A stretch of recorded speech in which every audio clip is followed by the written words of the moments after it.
Today's date is the 27th of May 2021.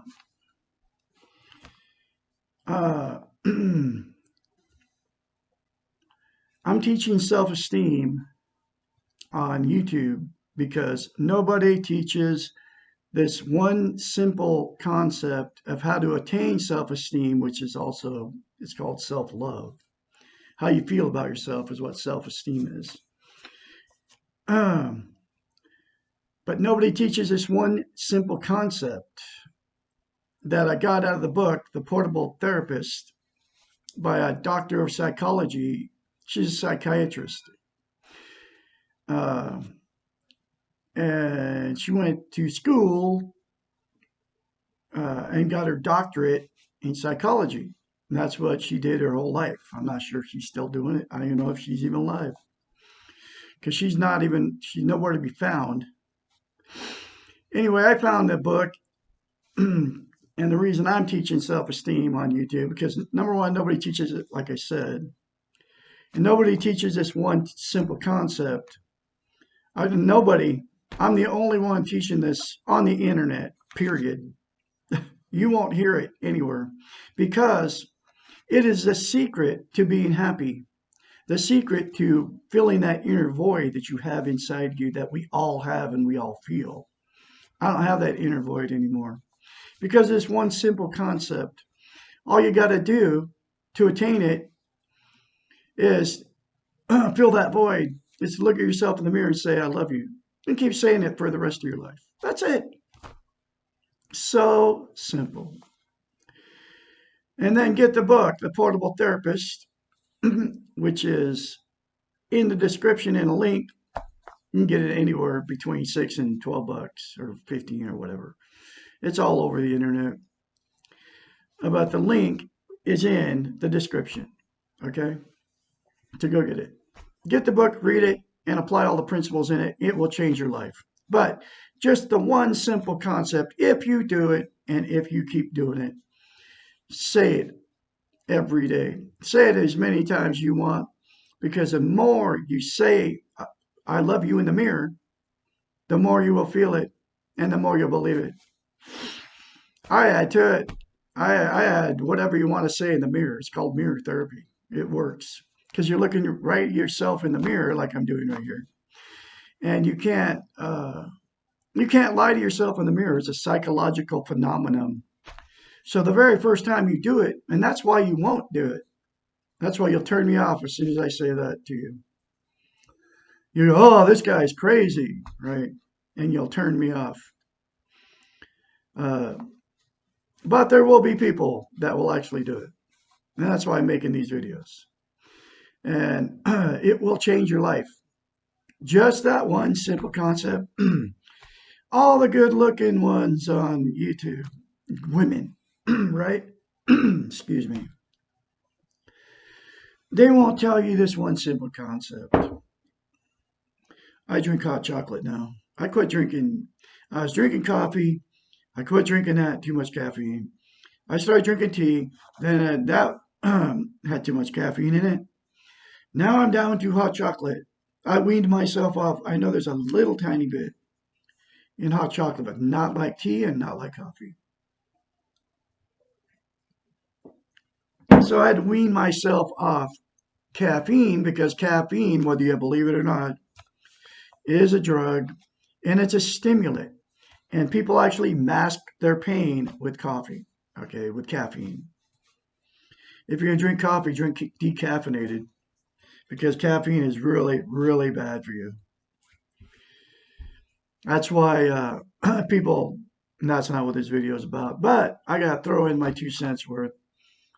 That's why people, if you smoke in the morning, first thing you do is grab a cup of coffee and a cigarette, and you smoke a cigarette and you drink the coffee because it gives you that rush, okay, caffeine in a cigarette.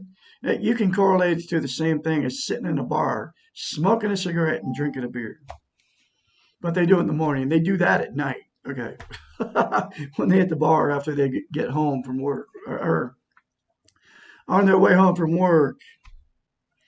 I mean, so they hit the coffee and the cigarette in the morning, then they hit the freaking alcohol and the cigarette in the bar.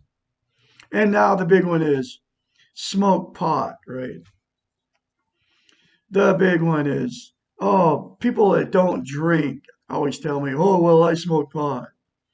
Well, it's the same thing, folks. Pot is a drug. Marijuana is a drug, just like alcohol is a drug, just like caffeine's a drug. And people do all those drugs to mask the pain that and takes them out, makes them feel good, takes them out of the reality of life. In the morning you wake up, you're like, you can't move, right? So that's first thing you do is grab a cup of coffee. Even if you don't smoke, you grab a cup of coffee. And then people justify, well, I needed the caffeine, right? I got to keep something, got to keep me going. Well, you say that what I said to you in the mirror, and you won't have to drink coffee anymore because you get a natural high uh, from the creator of the universe. I call it the Great Spirit. Doesn't matter what you call it. You can call it goodness if you don't believe in God. Same thing. And you can get the same thing if you call it goodness if you say, I love you in the mirror. And you keep saying it because having self love has to be practiced like lifting weights. Because if you don't keep doing it, you'll lose it.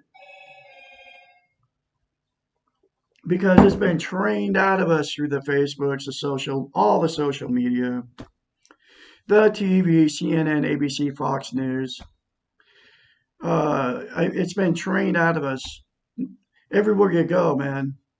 Ever since the big Trump and Biden thing and all, the whole time Trump was in office. And I hear it all the time from people. they always talk either they're for Trump or they hate Trump or they love Trump. Okay, and that's what the TV feeds them. Okay, I don't watch TV. I'll never watch it again. Ever watch TV again ever because they're blasting us with subliminal messages, telling us to not have self love, to buy, to have sex, promiscuous sex. You can't even the stuff that you see, the obvious stuff, which is the reporters all dressed up perfect, right? It doesn't matter if it's a man or woman. The Rachel Maddows, the Tucker Carlsons, the Sean Hannitys, the Wolf Blitzers, the all of them, every one of them, they're all the same. Okay.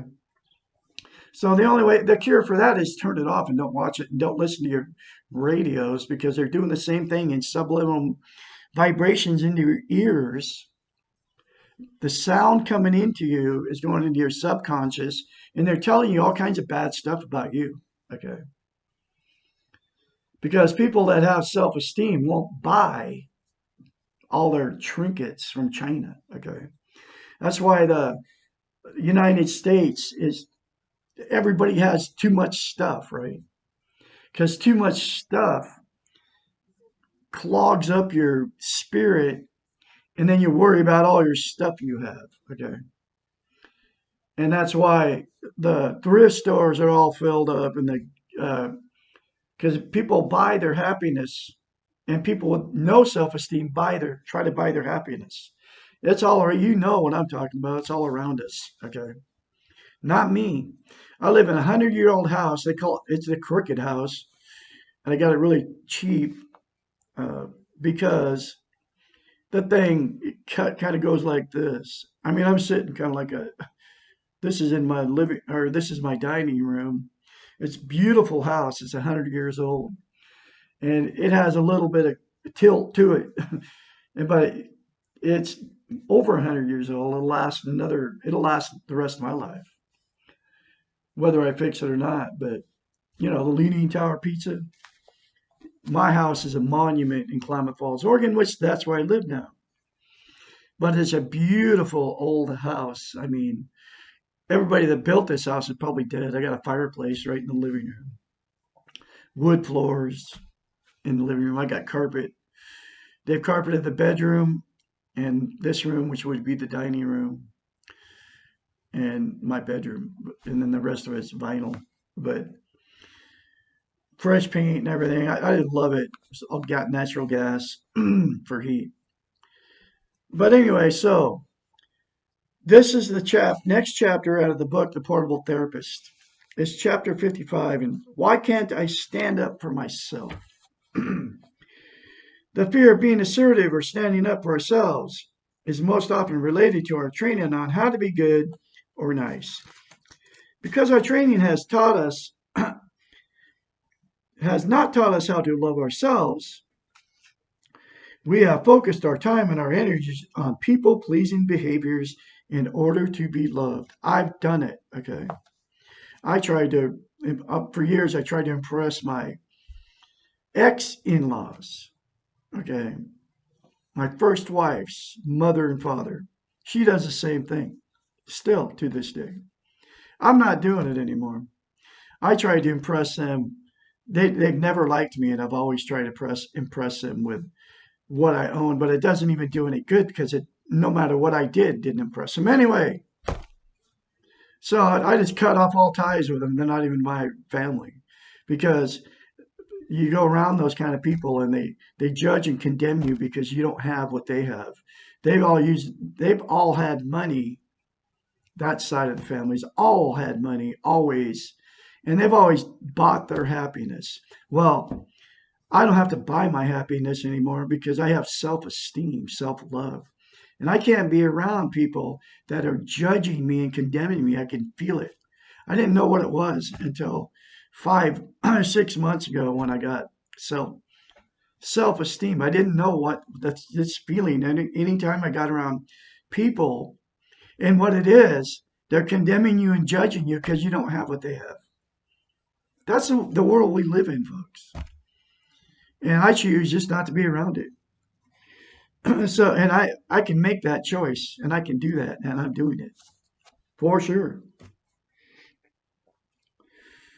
They would think, well, they won't even watch my videos, but they would say I'm a lunatic for making these videos teaching self-esteem.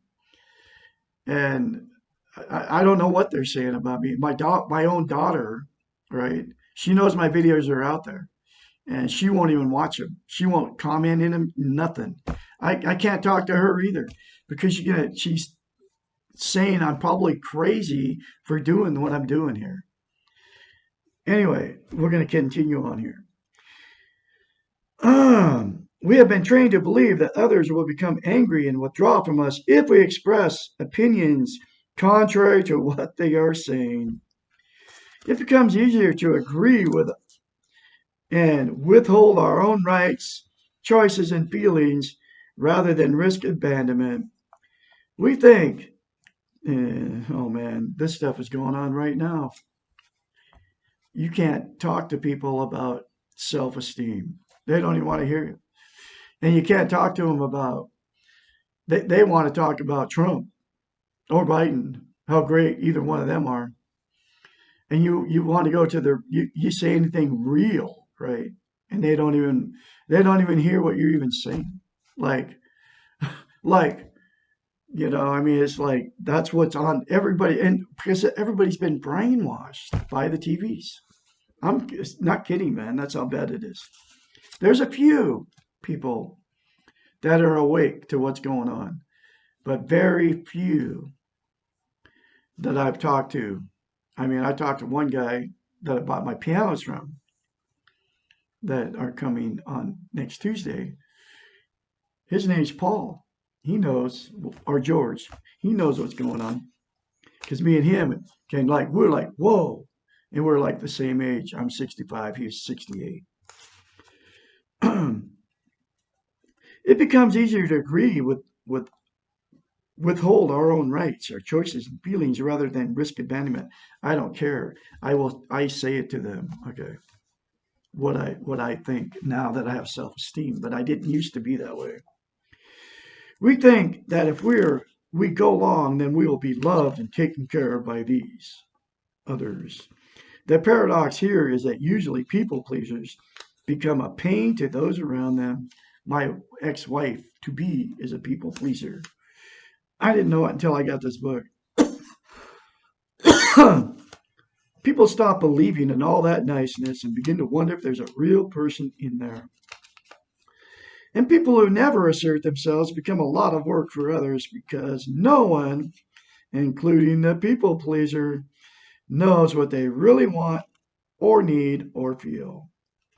The end result is usually exactly what the people pleaser is trying to avoid: abandonment, either emotionally or physically. Not standing up for ourselves means exactly that, literally and figuratively. It means that we do not feel worthy to be in this world and to hold opinions and thoughts and feelings and rights. Asserting ourselves means putting ourselves forward and expressing who we are. It does not mean being pushy or aggressive. The bully is as insecure as the people pleaser. Man, I was living with a people pleaser, which was my wife, and she had to have the bully live in there, which was her brother. And then she moved her bully mother in. And that's when I fled for my sanity, fled for my cat's life. The bully is insecure as a people pleaser, and it is no coincidence how these opposites attract each other. That's why my wife had to have her bully brother living on her property, because he would come in there, bully her around. He'd try to bully me around, and if you didn't agree with him, he'd like get in your face and get all mad at you. He actually believed that if you come from Africa, you have a low IQ. I mean, and he was racist. It was nuts. I am so glad the Great Spirit got me out of there. We can easily recognize how the bully is self-centered, but we can also recognize the self-centeredness in the people pleaser. This person has delegated their rights to take care of themselves to others. They have bartered their ability. Oh man, this is like textbook what my wife was. They have bartered their ability to love themselves by expecting others to love them because of their nice behaviors. They try to have others around them assume the responsibility for their lives by never taking charge of their own lives. Wow. They are self-centered because they are using their people-pleasing behaviors to fulfill their own needs. These people are more concerned with appearing nice than they are with dealing with the reality of life. It's all a lie, okay? They begin by being lovingly manipulative, doing something in order to get something back, and end by being resentful and feeling abused. Wow. You all know, if you're living with one, you know what I'm talking about, what this book is talking about. Niceness is not the same as goodness. Being passive, go along when you don't want to. Agreeing when you secretly disagree have a high price. These people-pleasing behaviors do not work. They stop us from being real and from doing the best we can. They stop others from trusting us and from relating with us in an honest way. Not being assertive leads to resentment. Resentment within ourselves for not having our needs met, and resentment in others for having to take care of us. It is not real to always be nice. It creates a complicated and eventually destructive circle of negative behaviors. Stop being so damned nice. Say what you really think and feel. The world will not fall apart when you really express yourself. The paradox is that being real and open and honest are much more simple than being what you think other people want you to be. Remember that others have the right to choose, and they may not choose to agree with you. Allow yourself to disagree, to stand up for yourself, and allow others to do the same. This results in a much simpler and saner way of being. No matter how nice you try to be, everyone will not love you. That's okay. If that's okay if you love yourself. And the people who do not love you will know and love the real you, and that is the only one worth knowing. Assert yourself. Stand up for yourself. You are here and you are real. Let the world know it. And that's what I've done. Okay. And Douglas Bickford having another chapter out of the book, The Portable Therapist. Today, I do 3 chapters a day. And you all have a great day out there.